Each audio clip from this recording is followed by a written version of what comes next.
যা কল্পনা করা অবিশ্বাস্য মনে হয় তা বাস্তবে প্রমাণ করিয়ে দেখেছে ভারতের মহিলা ক্রিকেট দল। 2005 সালের বিশ্বকাপে প্রথম 3টি ম্যাচ হারার পর সবাই ভেবেছিল সব শেষ।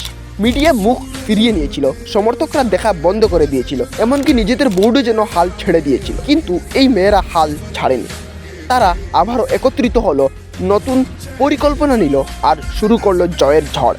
পরের 5টি ম্যাচ টানা জয়, ইংল্যান্ড অস্ট্রেলিয়ার মতো শক্তিশালী দলগুলো তাদের সামনে যুক্ত হলো। ফাইনাল ম্যাচটা যেন এক সিনেমার মতো হয়েছিল। অস্ট্রেলিয়ায় 215 রান তাড়া করতে নেমে ভারত দাঁড়ালো 98 রানে। 4 উইকেট হারিয়ে সবাই ভেবেছিল এবারও হয়তো হার, কিন্তু তখন সামনে এলেন অধিনায়িকা মিতালি রাজ। তার নেতৃত্বে আর অসাধারণ 91 রানের ইনিংসে ভারত পেল প্রথম মহিলা বিশ্বকাপ ট্রফি। এই জয় শুধু ক্রিকেটের নয়, এটা প্রমাণ চ্যাম্পিয়নরা সহজ দিনে তৈরি হয় না, তৈরি হয় যখন সব কিছু অসম্ভব মনে হয়। যদি সত্যি জানতে চান, যদি সত্যের পথে দাঁড়াতে চান, তাহলে সাবস্ক্রাইব করে যান ব্যাং ফ্যাক্ট।